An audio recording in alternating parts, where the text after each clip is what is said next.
Peace, peace, peace, family. Sister Victoria X here. And we are actually a little bit early for our morning reading um, because I haven't been to sleep yet. And so I wanted to make sure I did our reading. And then I'm going to head out. Today we're going to do it just a little bit different. I'm actually going to read the chapter, and then I'm going to come back a little bit later for part 2 and do the commentary to the chapter. If you like to be notified about when I go live, text Healthy Hue, all caps, no space, to 77948. And we're going to get into the reading. So we are reading The Law of Attraction by Mike Murdock, discovering the gifts, opportunities, and relationships that God has already placed in your life.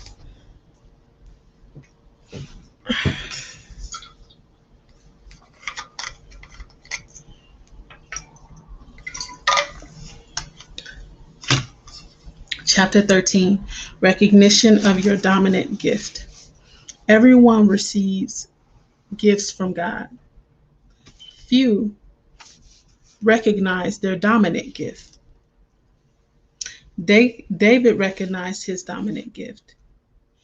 He was more than a singer. He was more than a shepherd boy. He was a warrior, and he knew it.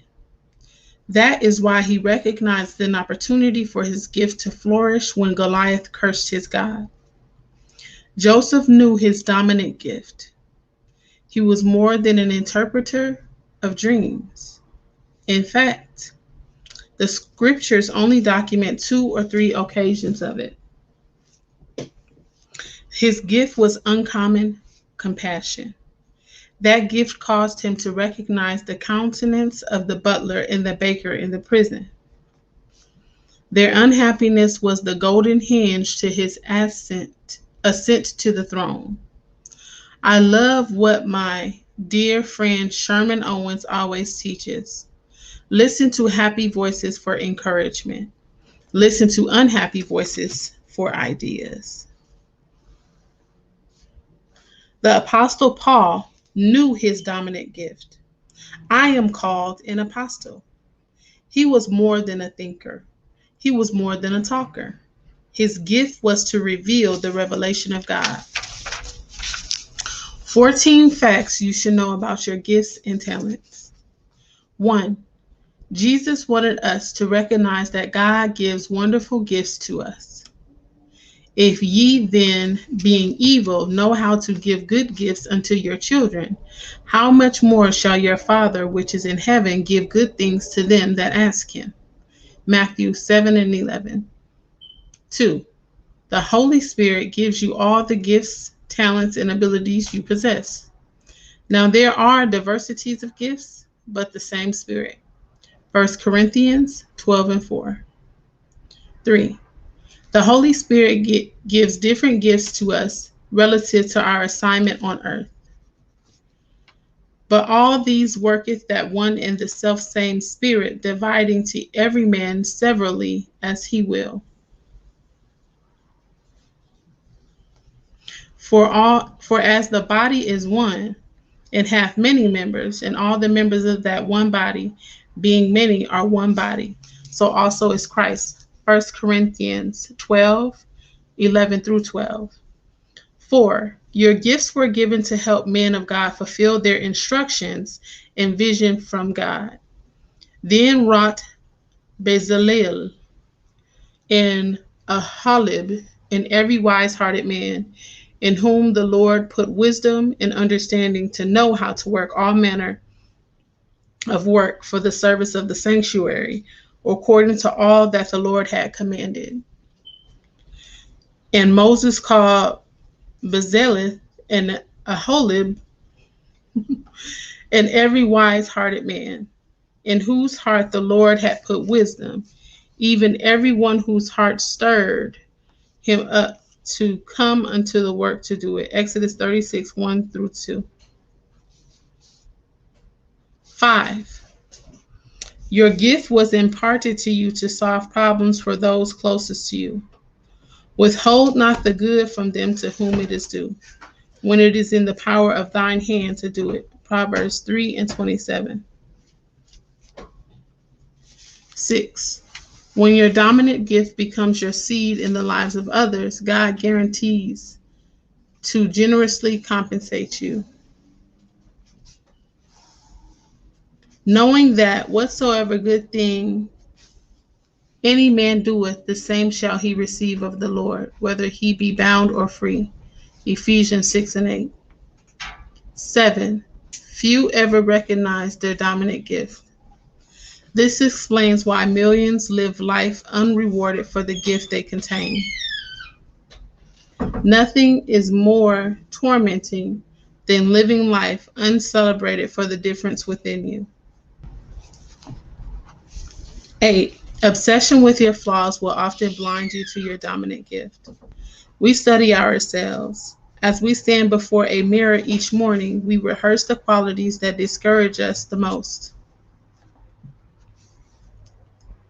It is a costly exercise. Marilyn Hickey, my longtime friend, shared an interesting experience. She had just returned from China. When I finished speaking at their church in Denver, Colorado, she leaned over and told me this story. China has the greatest ping pong players on earth. So she asked the master mentors of their champions how they handled the weaknesses of their proteges. They explained that they ignored them, choosing rather to spend all of their teaching time on developing their dominant trait or gift to its highest level possible. They explained that if the dominant strength of a player received total focus, it would compensate for any weaknesses elsewhere in their form. 9. Your dominant gift will operate well in a hostile environment. A brilliant young boxer said, "The greater the challenge, the more energy arises within me." A house payer may receive $15 an hour, but if you bring him 50 floors high on a skyscraper, his income will multiply. An adversarial atmosphere will always magnify the rewards possible through your gifts. Stop thinking your gift cannot be used because of a climate of hostility against you. It will magnify the reward of it, like David was rewarded for killing Goliath. 10. The focus of others often distort our personal awareness of our dominant gift. Our families and relatives may study our flaws from childbirth. Our weakness becomes their focus. Unfortunately, we adapt to it. We start looking at the thing they despise. 11. Admiration of others with different gifts often blinds us towards our own dominant gift. It happened with me as a young boy. Everyone honored my father. My mother continuously expressed her respect and admiration. Daddy was quite quiet while I was growing up. 7 of us children remember a very quiet, non-talkative father at the table. So since he was the idol of those I loved, he became my idol. I wanted to be like Daddy. Well, my personality was quite different. I talked a lot. In fact, I made very low grades in conduct in school throughout my 12 years. But it appeared that quietness was magnetic. Everyone loved a quiet person, it seemed. So I wrote scriptures out on 3x5 index cards emphasizing the importance of silence. Set a watch before my mouth. Study to be quiet. Every time I felt the urge to talk in a group of people, I pulled my cards out. I read them feverishly and intensely. I wanted to be a quiet person, more than anything else I knew. It became more than I could bear. Finally, I screamed out to my mother, "Mother, I have got to talk." She suggested something nobody else had ever thought about. "Son, maybe there is a gift involved. Now, we have got to pray and ask the Lord to give you something to say that folks would not mind listening to." That birthed my obsession for stuff, substance, and essence in every conversation. 12. Your gift will be removed from you unless you use it. Take therefore the talent from him, and give it unto him which hath 10 talents. Cast ye the unprofitable servant into outer darkness. There shall be weeping and gnashing of teeth. Matthew 25:28 and 30. 13. What you would love to do most every day of your life is a clue to your dominant gift. If money were not involved, if convenience were not the consideration, what would you attempt to do with your life? Here is a little test. If every human on earth were only permitted to receive $10 per hour for working, taxi cab driver or the President of the United States, what would you want to do every day for the rest of your life? 14. Your significance is not in your similarity to another, but in your point of difference from another. You did not marry your husband because he reminded you of a previous boyfriend. He was unlike your old boyfriend. You do not attend your local church because it reminds you of one across town. It is unlike the one across town. Celebrate your difference. It is wonderful to learn from others. Implement their knowledge and skills when possible, but it destroys your difference in significance if you fail to recognize that your own dominant gift has been given to you from God for a different purpose.